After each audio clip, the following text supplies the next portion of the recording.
এবার বিশ্বকাপ বাংলাদেশে না, ফিফা বিশ্বকাপ নয়, এটা দক্ষিণ এশিয়ার বিশ্বকাপ। এই অঞ্চলের ফুটবলের সবচেয়ে বড় মঞ্চ সাফ চ্যাম্পিয়নশিপ 2026 আয়োজনের দৌড়ে বাংলাদেশ এখন সবচেয়ে জোরালো দাবিদার। সময়, পরিবেশ আর আবেগ সবকিছু মিলিয়ে বাংলাদেশ এখন সাফ আয়োজনের জন্য আদর্শ জায়গা হয়ে উঠেছে। দীর্ঘদিন ধরেই দক্ষিণ এশিয়ার ফুটবল ভুগছে আগ্রহের অভাবে। স্টেডিয়ামে দর্শক কমেছে, টুর্নামেন্টের আকর্ষণও অনেকটা ফিকে হয়ে পড়েছিল। গত বছর নানা কারণে সাফ চ্যাম্পিয়নশিপ মাঠে না গড়ানো সেই বাস্তবতাকে আরো স্পষ্ট করেছে। তবে সাফ এবার ঘুরে দাঁড়াতে চায়। সেই লক্ষ্যে চলতি বছরের সেপ্টেম্বর-অক্টোবর উইন্ডোতে টুর্নামেন্ট আয়োজনের পরিকল্পনা করছে সংস্থাটি। এই পরিকল্পনার কেন্দ্রবিন্দুতে এখন বাংলাদেশ, কারণ দক্ষিণ এশিয়ার অন্য দেশগুলোর তুলনায় বাংলাদেশে এই মুহূর্তে ফুটবল নিয়ে সবচেয়ে বেশি আলোচনা, উত্তেজনা ও প্রত্যাশা তৈরি হয়েছে। অনেকদিন পর আবার মনে হচ্ছে দেশের ফুটবল সামনে এগোতে পারে। এর মূল কারণ জাতীয় দলে হামজা চৌধুরী ও সুমিত সোমদের অন্তর্ভুক্তি। ইউরোপিয়ান ফুটবল কাঠামোয় গড়ে ওঠা এই ফুটবলারদের আগমনে বাংলাদেশের ফুটবলে এসেছে নতুন বিশ্বাস।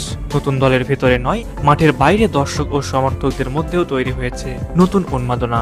সামাজিক যোগাযোগ মাধ্যম থেকে শুরু করে চায়ের দোকান, সবখানে এখন ফুটবল আলোচনার কেন্দ্রে। এই বাস্তবতাকে গুরুত্ব দিয়েই সাফ বাংলাদেশে টুর্নামেন্ট ফিরিয়ে আনার বিষয়ে ইতিবাচক অবস্থান নিয়েছে। সাফের সাধারণ সম্পাদক পুরুষোত্তম কাট্টেল জানিয়েছেন, পুরুষ ও নারী উভয় সাফ চ্যাম্পিয়নশিপের স্বাগতিক নির্ধারণ এখনও নির্বাহী কমিটির চূড়ান্ত অনুমোদনের অপেক্ষায় থাকলেও বাংলাদেশ নিয়ে আলোচনা এগিয়ে চলেছে। কাট্টেল আরো বলেন, হামজার জন্য এখন বাংলাদেশে ফুটবলের জোয়ার চলছে। আমরা বাহুবের সঙ্গে নিয়মিত যোগাযোগ রাখছি। বিপণন প্রতিষ্ঠানের সঙ্গে কিছু সমন্বয় এবং নির্বাহী কমিটির আনুষ্ঠানিক সিদ্ধান্ত ছাড়া বড় কোনো জটিলতা নেই। তার বক্তব্য থেকে স্পষ্ট, বাংলাদেশ এখন সাফের পরিকল্পনার গুরুত্বপূর্ণ অংশ। সাফ কেবল ফুটবল আয়োজনে সীমাবদ্ধ থাকতে চায় না।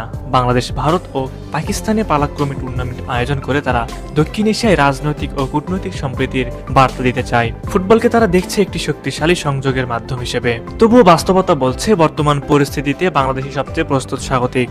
দর্শক আগ্রহ আছে, ফুটবল নিয়ে আবেগ আছে, নতুন প্রজন্মের তারকা আছে এবং সবচেয়ে বড় কথা, এখনই সেই সময় যখন একটি বড় টুর্নামেন্ট বাংলাদেশের ফুটবলকে নতুন উচ্চতায় নিয়ে যেতে পারবে। সাব চ্যাম্পিয়নশিপ যদি বাংলাদেশে হয়, তাহলে সেটি হবে দেশের ফুটবল পুনর্জাগরণের প্রতীক, দক্ষিণ এশিয়ার ফুটবলের জন্য নতুন করে বিশ্বাস ফিরে পাওয়ার মঞ্চ। সব দিক বিবেচনায় তাই আর দ্বিধার জায়গা নেই। কাগজে কলমে সিদ্ধান্ত আসতে পারে আজ কিংবা কাল, কিন্তু মাঠের বাস্তবতা একটাই, সাব চ্যাম্পিয়নশিপ 2026 বাংলাদেশেই করতে হবে। সুপ্রিয় ভিউয়ার্স, আপনারা কি চান সাব চ্যাম্পিয়নশিপ এবার বাংলাদেশে হোক? এই বিষয়ে আপনারা কি ভাবছেন তা আমাদের অবশ্যই কমেন্ট করে জানাবেন।